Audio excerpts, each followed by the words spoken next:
പരിശുദ്ധ പരമ ദിവ്യകാരുണ്യത്തിന് എന്നേരവും ആരാധനയും സ്തുതിയും പുകഴ്ചയും ഉണ്ടായിരിക്കട്ടെ.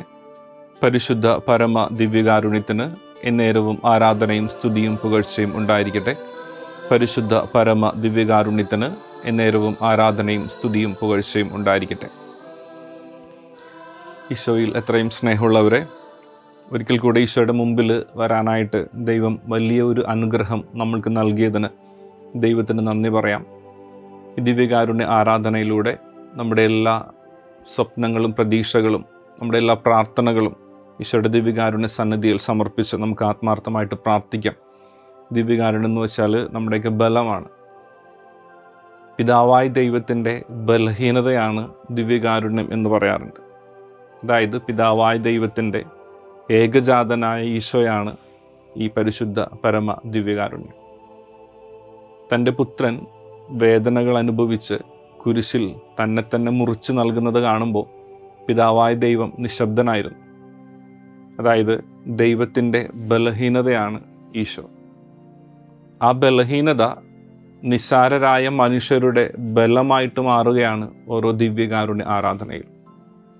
അതുകൊണ്ട് പ്രിയപ്പെട്ടവരെ, ഈ ദിവ്യകാരുണ്യ ആരാധനാ സമയത്ത് തളർന്നു പോകുന്ന നമ്മളുടെ ജീവിതങ്ങളെ ദിവ്യകാരുണ്യ ഈശോ ബലപ്പെടുത്തട്ടെ.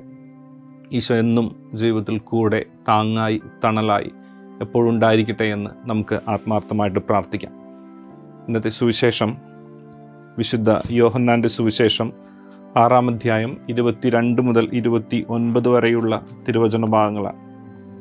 5 അപ്പം 5000 പേർക്കായിട്ട് ഈശോ നൽകിയതിനു ശേഷം വീണ്ടും ജനങ്ങൾ ഈശോയെ തിരക്കി ഈശോ എവിടെയാണോ അത്ഭുതം പ്രവർത്തിച്ചത് അവിടെ വരിക.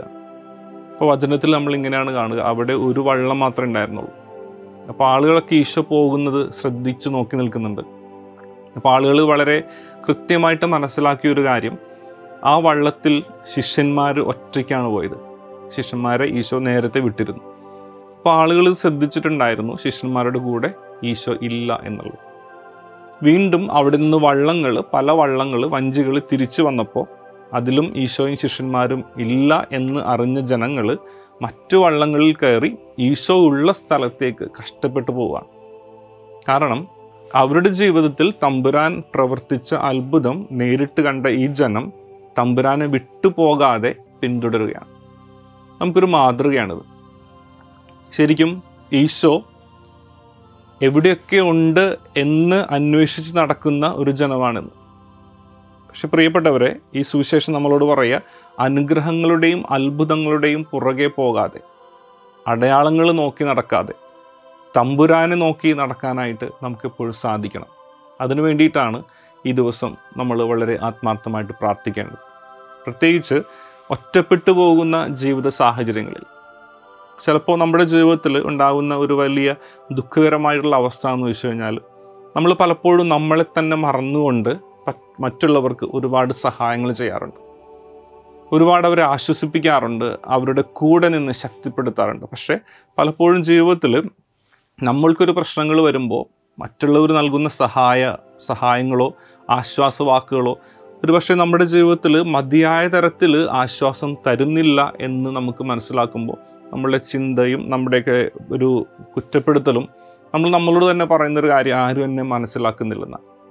പ്രിയപ്പെട്ടവരെ, തമ്പുരാൻ നമ്മളെ മനസ്സിലാക്കുന്നത് പോലെ, ഈശോ മനസ്സിലാക്കുന്നത് പോലെ ആരും നമ്മളെ മനസ്സിലാക്കില്ല എന്നതാണ് സത്യം. ഈശോ നൽകുന്ന സ്നേഹം അത്രക്ക് സുന്ദരമാണ്. ഈശോ നൽകുന്ന സ്നേഹം പോലെ ഒരു ശക്തിക്കും ഒരു മനുഷ്യനും ഒരു ബന്ധത്തിനും നമുക്ക് ആ സ്നേഹം തിരിച്ചു നൽകാനായിട്ട് സാധിക്കില്ല എന്ന് മനസ്സിലാക്കിക്കൊണ്ട് തമ്പുരാൻ്റെ പുറകെ ജീവിതം നയിക്കാനായിട്ട് നമുക്ക് ആത്മാർത്ഥമായിട്ട് പരിശ്രമിക്കാം. ഈ ഒരു വലിയ നിയോഗത്തിനായി ഈ പരിശുദ്ധമായ ആരാധനാ സമയത്ത് നമ്മൾ പ്രാർത്ഥിക്കുന്നു. ദിവ്യകാരുണ്യ ഈശോയിലേക്ക് നമുക്ക് നോക്കാം. പൂർണ്ണമായി സമർപ്പിച്ച് നമുക്ക് ഈശോയോട് പ്രാർത്ഥിക്കാം. ദിവ്യകാരുണ്യനാഥനായ ഈശോയെ, പിതാവായ ദൈവത്തിൻ്റെ ബലഹീനതയാണ് നിൻ്റെ സ്നേഹം. ഈശോയെ, പിതാവിൻ്റെ ബലഹീനതയായ നീ ഞങ്ങളുടെ ശക്തിയായി മാറുന്നത് ഈ ദിവ്യകാരുണ്യം ഞങ്ങൾ സ്വീകരിക്കുമ്പോഴാണ്. ഈശോയെ, നിൻ്റെ ദിവ്യകാരുണ്യം അനുദിനം സ്വീകരിച്ചുകൊണ്ട് ശക്തിയുള്ള മനുഷ്യരായി ജീവിതത്തിൽ ഒറ്റപ്പെട്ടു പോകുന്ന നിമിഷങ്ങളിൽ പരസ്പരം കുറ്റപ്പെടുത്താതെ, നിരാശയിൽ ആണ്ടുപോകാതെ ഏറ്റവും സന്തോഷത്തോടെ പ്രത്യാശയിലേക്ക് തീർത്ഥാടനം ചെയ്യുന്നവരായിട്ട് ജീവിക്കാം നിൻ്റെ ദിവ്യകാരുണ്യം ഞങ്ങൾക്ക് ബലമേകട്ടെ. ഈശോയെ, മുറിഞ്ഞപ്പോഴും പൊടിഞ്ഞപ്പോഴും ആരോടും പരാതിയില്ലാതെ പരിഭവമില്ലാതെ പിതാവിൻ്റെ ഇഷ്ടം നിറവേറട്ടെ എന്ന് പ്രാർത്ഥിച്ച നീ ഞങ്ങൾക്കൊരു വലിയ മാതൃകയായിരിക്കട്ടെ. നിൻ്റെ ദിവ്യകാരുണ്യം ഞങ്ങൾക്കെന്നും കൂട്ടായിരിക്കട്ടെ, ബലമായിരിക്കട്ടെ എന്ന് പ്രാർത്ഥിക്കാം. പ്രിയപ്പെട്ടവരെ, ഈശോയുടെ ദിവ്യകാരുണ്യത്തിലേക്ക് നമ്മുടെ എല്ലാ നിയോഗങ്ങളും, വ്യക്തിപരമായ നിയോഗങ്ങളും, ഏറെ പ്രത്യേകമായ രോഗങ്ങളാൽ കഷ്ടപ്പെടുന്ന ആരെങ്കിലുമൊക്കെ ഉണ്ടെങ്കിൽ, രോഗത്താൽ വലഞ്ഞ് ചികിത്സിക്കാൻ പണമില്ലാതെ ബുദ്ധിമുട്ടുന്ന ആരെങ്കിലുമൊക്കെ ഉണ്ടെങ്കിൽ അവരെ ഓർത്ത് പ്രാർത്ഥിക്കാം. അവർക്കൊക്കെ തമ്പുരാൻ എന്ന് കൂട്ടായിരിക്കട്ടെ, ബലമായിരിക്കട്ടെ, സൗഖ്യമായിരിക്കട്ടെ എന്ന് പ്രാർത്ഥിക്കാം. ഈശോയുടെ ദിവ്യകാരുണ്യം സ്വീകരിക്കാനായിട്ട്, ദിവ്യകാരുണ്യത്തിൻ്റെ ആശീർവാദം സ്വീകരിക്കാനായിട്ട് നമുക്ക് ഒരുങ്ങാം. പരിശുദ്ധ പരമ ദിവ്യകാരുണ്യത്തിന് നേരവും ആരാധനയും സ്തുതിയും പുകഴ്ചയും ഉണ്ടായിരിക്കട്ടെ. പരിശുദ്ധ പരമ ദിവ്യകാരുണ്യത്തിന് നേരവും ആരാധനയും സ്തുതിയും പുകഴ്ചയും ഉണ്ടായിരിക്കട്ടെ. പരിശുദ്ധ പരമ ദിവ്യകാരുണ്യത്തിന് നേരവും ആരാധനയും സ്തുതിയും പുകഴ്ചയും ഉണ്ടായിരിക്കട്ടെ.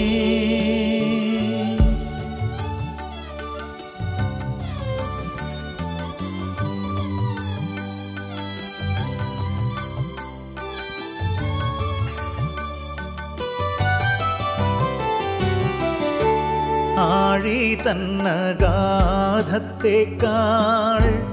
അനന്തമാം കാരുണ്യമേ, ആഴി തന്നഗാധത്തേക്കാൾ അനന്തമാം കാരുണ്യമേ. വിശുദ്ധ കുരിശിനാൽ നമുക്ക് നമ്മെ തന്നെ ശക്തിപ്പെടുത്താം. വിശുദ്ധ കുരിശിൻ്റെ അടയാളത്താലെ ഞങ്ങളുടെ ശത്രുക്കളിൽ നിന്ന് ഞങ്ങളെ രക്ഷിക്കുക ഞങ്ങളുടെ തമ്പുരാനെ. പിതാവിൻ്റെയും പുത്രൻ്റെയും പരിശുദ്ധാത്മാവിൻ്റെയും നാമത്തിൽ ആമേൻ. ഈശോ മിശിഹായ്ക്ക് സ്തുതിയായിരിക്കട്ടെ, എപ്പോഴും എപ്പോഴും സ്തുതിയായിരിക്കട്ടെ. കരുണതൻ കയർ പിടിച്ച് നയിച്ചിടും സ്നേഹമേ, ദിവ്യകാരുണ്യ സ്നേഹമേ, പരിശുദ്ധ സ്നേഹമേ,